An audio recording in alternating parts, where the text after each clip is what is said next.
Hello, we are back with another video today discussing what will be multiple days of severe weather actually. So we can see right here we have a day 2 slight risk that includes 2% tornadoes, but mostly what's driving this threat is damaging winds and possibly some hail as well. Like I said, there was multiple days of severe weather, so we're going to look over, we won't be talking too much about the day 3. If it gets upgraded to a slight risk, where I see reason to think it might, I might make a video on it tomorrow, but otherwise, we'll be focusing mostly on the day 4, 5, and 6. As you can see, the Storm Prediction Center has issued multiple slight risk for severe weather, and as such, I felt the need to discuss them. But we will start out with the threat we have the highest confidence in, and that is tomorrow across Florida. So this is the HRRR model. Right now, what you're seeing is thunderstorms that are already ongoing or has already happened today. So we're really focusing on tomorrow, and you can see when we're zoomed in this close, we can actually see the local time, which is very nice. And we can see that there's going to be a couple storms, so we're not on the most recent run. Silly me. So now we're going to look at the most recent run, and we're going to see in the afternoon we get some storms to fire up. These are probably mostly going to be multi-cell storms because the background shear environment is not great, but we can see these storms organize, and the instability with these are very strong, which I'll show you in a second. So damaging winds, perhaps some hail is possible. You can see how the storms ignite likely along the sea breeze there, and again, damaging winds and hail are the main threat. There's a very outside chance of a tornado, but for the most part it seems limited, and this line of storms here has some potential to work its way on. It's unclear how much of it will make its way inland. So there's going to be 2 quarters of activity, like eastern Florida with these storms firing ahead of the line of storms, and then the line of storms itself, though it's currently unclear how much of it will work its way on. So now we have to zoom out just a tiny bit to look at the instability, and this is what is really going to be supporting our severe weather threat compared to other days where it was mostly the upper levels of the atmosphere driving the severe weather. Today, the upper level winds. Tomorrow, it is going to be the instability for thunderstorms. So we can see, and you really want, for severe weather, you want values in this like bluish color, values over 1,000, like bluish gray. And you can see, like, once you get into the yellows, you can see you get much more widespread CAPE. That's values over 2,000. And even over in these reds, that's where you start to get values over 3,000, which 3,000 is where you start talking very strong instability. Really, 1,000 to 2,000 is moderate. Over 2,000 is pretty strong instability. It really gets even, over 3,000 is very supportive for severe weather. But of course, you have to have other elements there. You can see how the storms kind of move through and eat up the instability. So these CAPE values we have, I'm showing you another one here, are all very supportive for severe weather. Over 2,000 CAPE. That's very supportive for severe weather. So you might be thinking, why is there only a slight risk, not a higher caliber outlook? Because all the 2 other severe events we've talked about have had much less instability, and it's because when you look at the upper level of the atmosphere, you can just see there's no, so low-level jet is an important factor for a tornado threat. We can just see there's no low-level jet. It's extremely weak, and these values are just, like, they're not, you can see there's not much of a low-level jet. Maybe we get a little bit of the one into the evening that eventually comes in, but really, the low-level jet is not favorable for tornadoes whatsoever. And then when we look at other aspects of shear that may support, other values, maybe just damaging winds and stuff, even if they don't contribute as much to the tornado threat, as much as the 850 jet. So we're going to look at the bulk shear. And again, you're going to see that there's, across the values where there's, across the area where there's a lot of CAPE, there's not much, less than 40 knots. And see, while you can get severe weather with values like this, and if I click this here, you can see there's a little bit of contamination that's sounding. So if values really do ramp up farther east, there could be a great system, but most of there could be a threat, but most of these like highlighted values you're seeing is actually storms ongoing, and that kind of, it messes up with the parameters a little bit. So, but you can overall see it's a much weaker than environment for sure than what we were dealing with over the last couple of days for other severe weather events. And that's why this is being limited to a slight risk. So we're going to now show you it's called the Energy Helicity Index. This is a good blend of at base value of instability and shear. And what you're going to see is despite these high CAPE values, you can see that the EH values, while they're high, it's only a very localized area that gets to a higher amount. It's mostly pretty low values. Again, locally right along the east coast there's some higher amounts, but even then, for the tornado threat, the curvature of the photograph is, we want it to curve like this for tornadoes. It's really not. It's mostly straight. So that leads me to think that despite extremely abundant CAPE, I mean, in this sounding, we're talking over 2,500 mixed layer CAPE, over 3,000 surface base. That's extremely favorable CAPE. But again, the shear is just not there for this setup, and that's why that will likely remain. The way I see it, it will likely remain from becoming a more significant event. And the NAM 3K, we have to switch back to the 12Z for that because the 18Z is just coming in now, and I don't have too much time to record this. So we're going to look at this is basically the future radar, the reflectivity, and we can see that the storms will fire up in these. Once you can see these storms firing over here, these storms in this environment, you can see that they're those storms could be strong to severe. You can see our line of storms. I also may call it an MCS at times. That's mesoscale convective system. It's a line of storms. For the casual viewer, that's all you have to know. And you can see that this line really weakens on approach. So, again, I think the best threat for severe weather is probably going to be over eastern Florida, because that's where it seems to be the most favorable. That's where there seems to be the greatest instability in an event that's going to be mostly driven by instability. Wherever there's going to be instability and storms at the same time is probably where there's going to be the best severe threat. So I think East Florida is going to have the best chance for severe weather. However, other areas that you can see these storms being through still definitely have a chance for severe weather that definitely needs to be respected. Again, we're just going to look and we're going to see how the shear is still going to be very weak. You can see, there's a shear up to the north, but we're going to look up here. Well, let's take a sounding up here for fun. There's much weaker instability, and that's why there's very little severe threat up there. And then down here, again, you see these shear values do start to get up some more localized areas close to the coast. So that's where really I think if we do see a tornado, it would be right along the sea breeze there. Overall, the shear environment's very weak. We don't expect much. These storm relative helicity values as such are probably going to be pretty weak. Yeah, again, you can see they're very low. Any sort of tornado threat would be driven by small-scale interactions on boundaries along the sea breeze fronts, which models really struggle to pick up on, and even then a tornado would likely be brief or weak. There really would not. There's no strong tornado threat with this, and the tornado threat in itself is already very, very low. So you can see that, and then see if there's anything else we should look at. Again, so we're just going to emphasize how low the tornado threat is with this. You can see the values of the significant tornado parameter are very localized, which suggests there'll be very low end tornado threat at most, and definitely not a significant tornadoes are in no way, shape, or form in the forecast.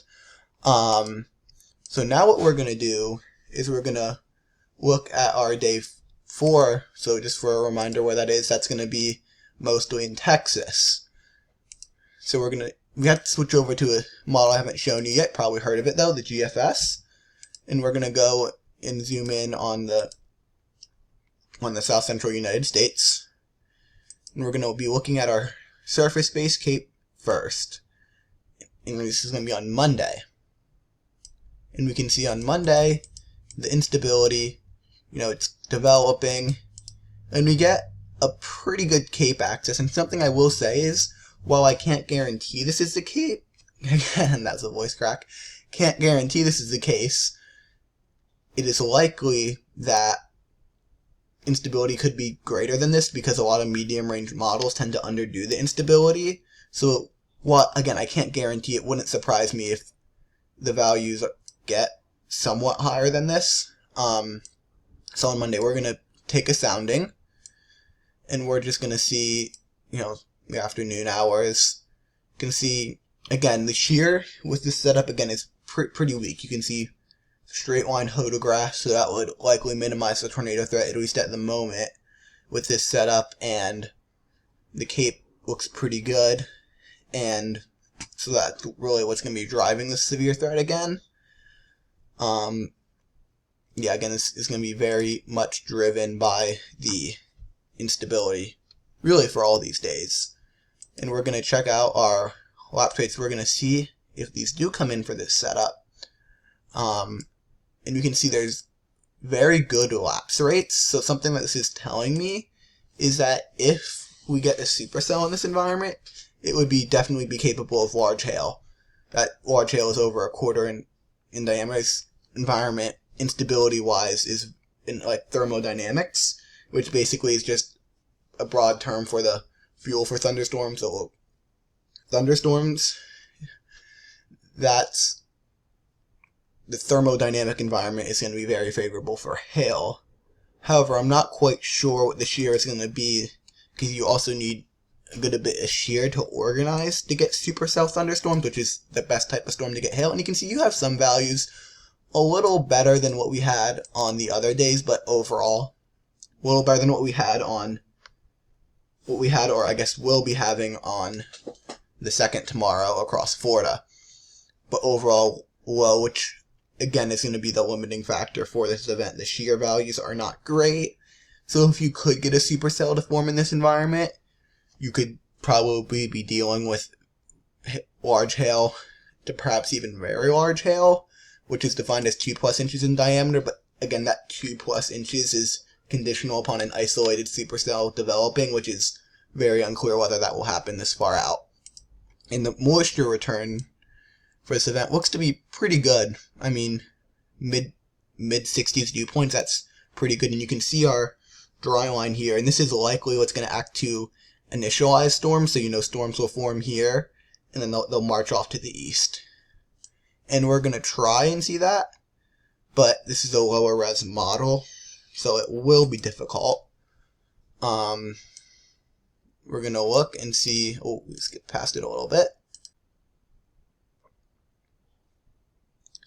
Okay, so looking at Monday now, we're getting into the afternoon hours, and we can see these storms are trying to develop.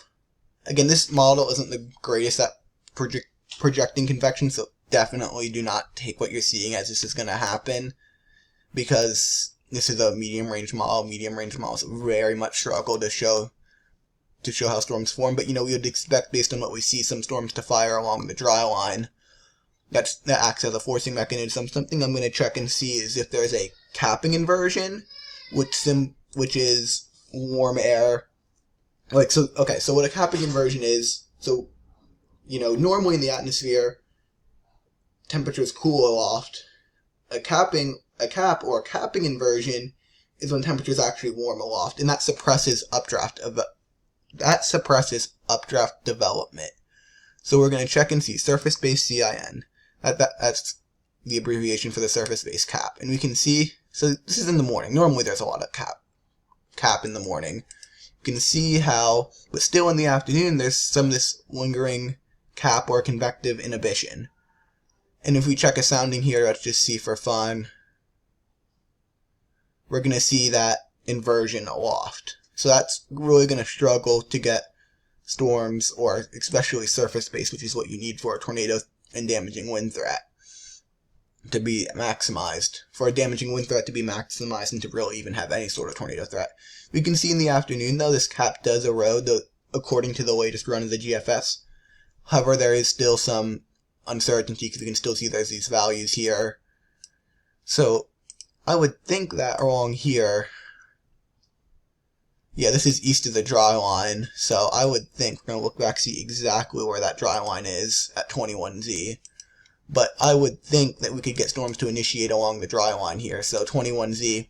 I would think that just based off the fact there's this dry line here, it should serve as forcing, and for the most part the convective inhibition has eroded. I would think we could get storms to develop off here. That could provide a threat for damaging winds, hail, and perhaps an isolated tornado. So yeah, so that's the view of it on the GFS. But we're now going to look at it on the Euro. Okay, so now we're going to look at the Euro, and we might as well look and see where that dry line is going to be in the afternoon. So we can see how the moisture is, increasing into today, Sunday, and then Monday, we can see how it's going to evolve this scenario differently. You can see the dry line looks to be further west, a lot less moisture return, though it still does end up coming in. So I would imagine if we look at the instability, we're going to see a very different story. We're going to look at that mixed layer cape, which, again, GFS, at least as a parameter we can see across the entire region compared to having to pick a sounding. These are going to be slightly different, but overall the story is going to be similar of the cape being misplaced compared to sounding. So we can see the cape is going to be much limited and further south according to the Euro. Again, models like to underdo instability in the medium range, so it wouldn't surprise me if at least the Euro solution ends up, if the cape ends up spreading farther north. However, we don't know this for a fact, so it's important to keep in mind that we could have a more limited setup. And we're just going to take a look at the shear. And we're going to see into Monday that there is actually better shear on the Euro, but we have to keep in mind that on this particular model where it overlaps, the best instability is down here. There's about 40 knots this year, so that can get you, definitely get you severe weather, perhaps a supercell thunderstorm, which is a storm with the rotating updraft, but the tornado threat just really doesn't seem robust whatsoever with this. And just to show you how the shape of the photographs is poor for tornadoes, again, we want to see a curving shape, which just to look and see, it's really not there. So, get that, and let's see. Let's look at the precipitation. Let's see what the Euro shows in precipitation. Again, medium range models are bad with this. But yeah, they fire the storms up here, which in this model solution, it doesn't really have too much cape until it gets a little farther south. But again, really, what seems like a more likely scenario for me right now is these storms are going to fire and are going to try to initiate along the dry line, wherever that is, and move eastward from there, assuming there's not a cap. And let's just check that Monday.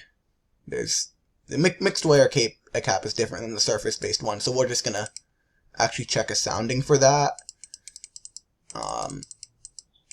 18Z. Let's check out over here.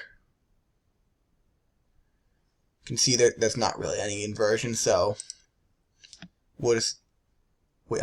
Did it switch me to the wrong hour? I think it may have switched me to the wrong hour. 18Z21.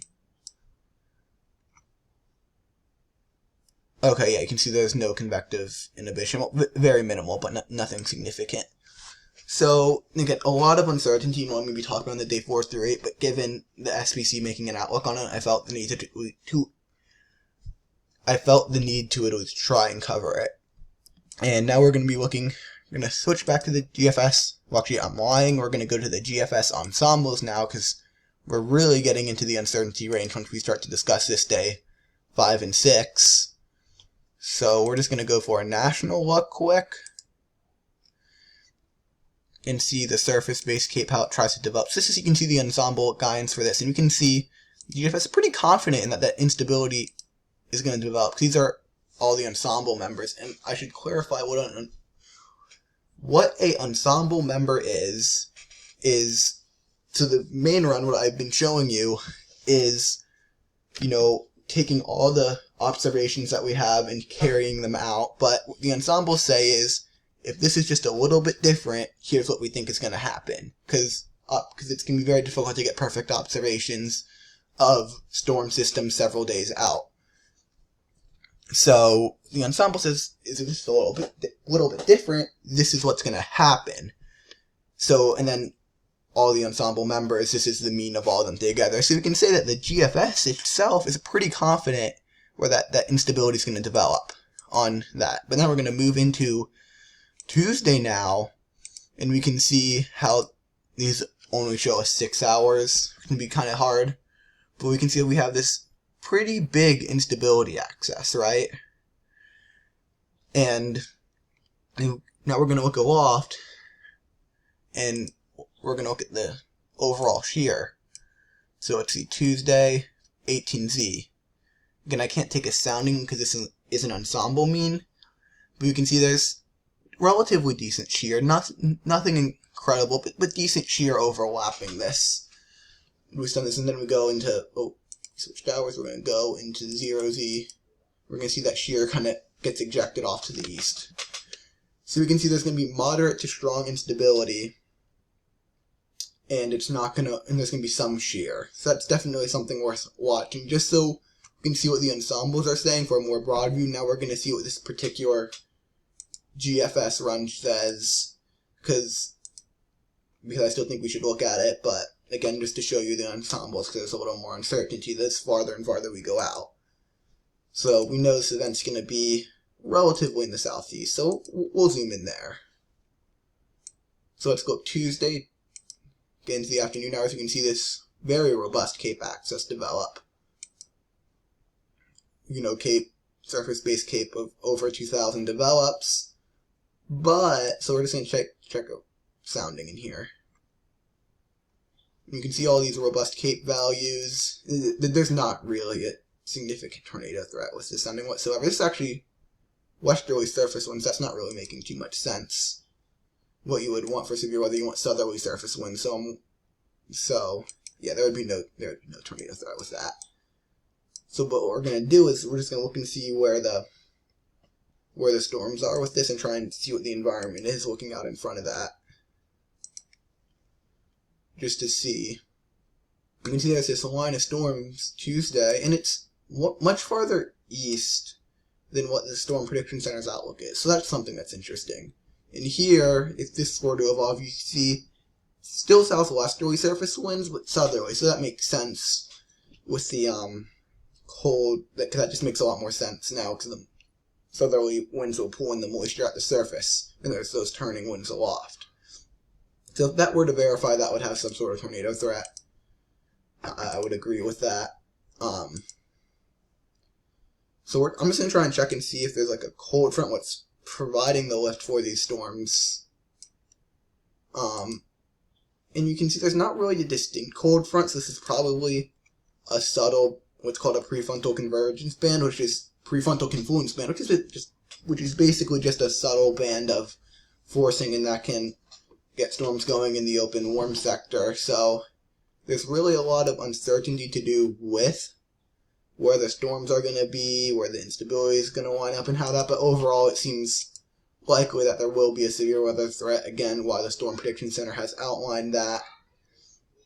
And then we're just going to see what the Euro shows quickly. Again, I'm going much less in depth for these days farther out, because there's really no point to, because things are going to change.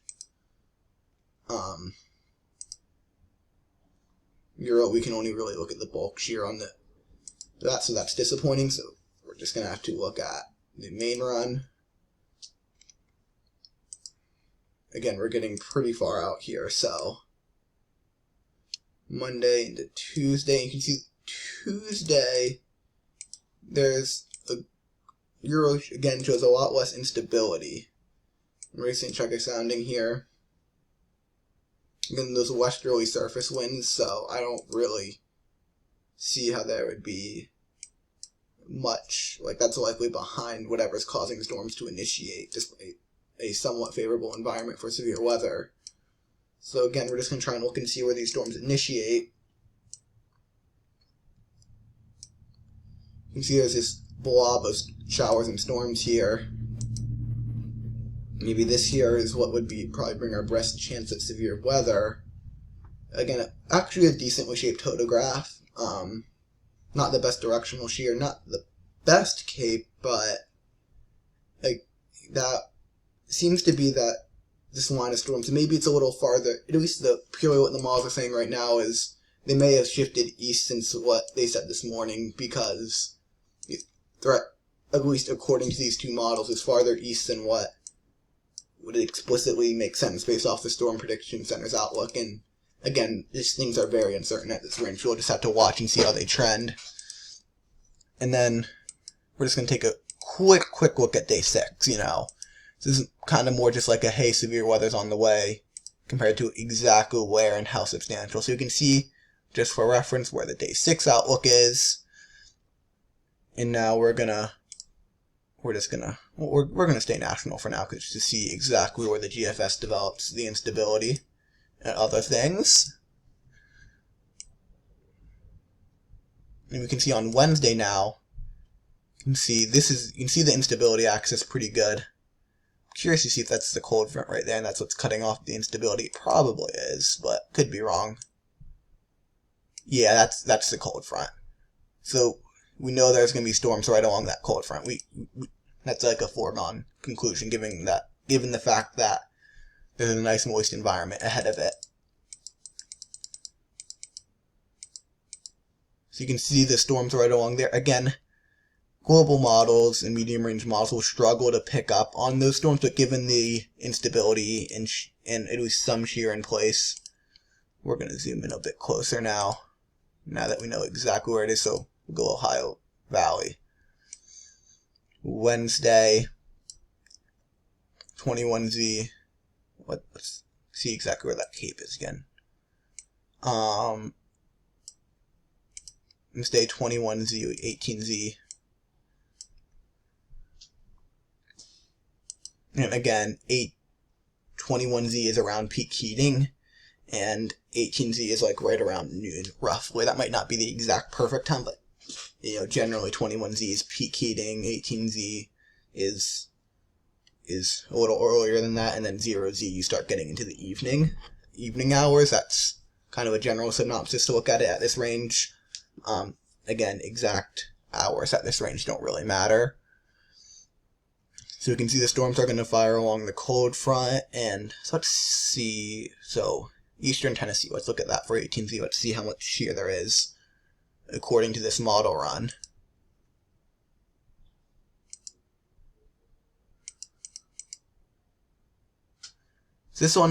This day, it looks like there's a much better overlap of shear and instability.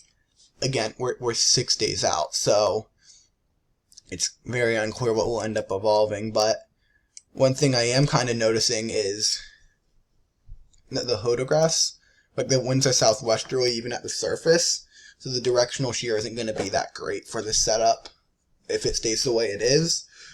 But again, a lot of things are to change, but that's just kind of, I think I'm going to wrap things up here, but this is just a general heads up of where we're going to be seeing the severe weather. Of course, day 2, so tomorrow, on the 2nd, we have threat of mainly damaging winds and hail across Florida.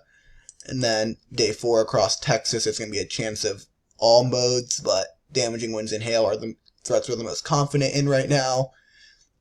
And these other days across the deep south on day 5 and 6, and then on days 5 and 6, maybe reaching up into the Ohio Valley for day 6 especially. We're going to have these chances of severe weather that there's not really too much details, which is why I didn't go nearly as in-depth on them. So, hope you enjoyed the video, and I will be uploading again tomorrow to give you a heads up on the threat. I may even record in the morning and give you like a final say on the one in Florida, though I'm not sure I'll have time to do that. Enjoy your day, and bye.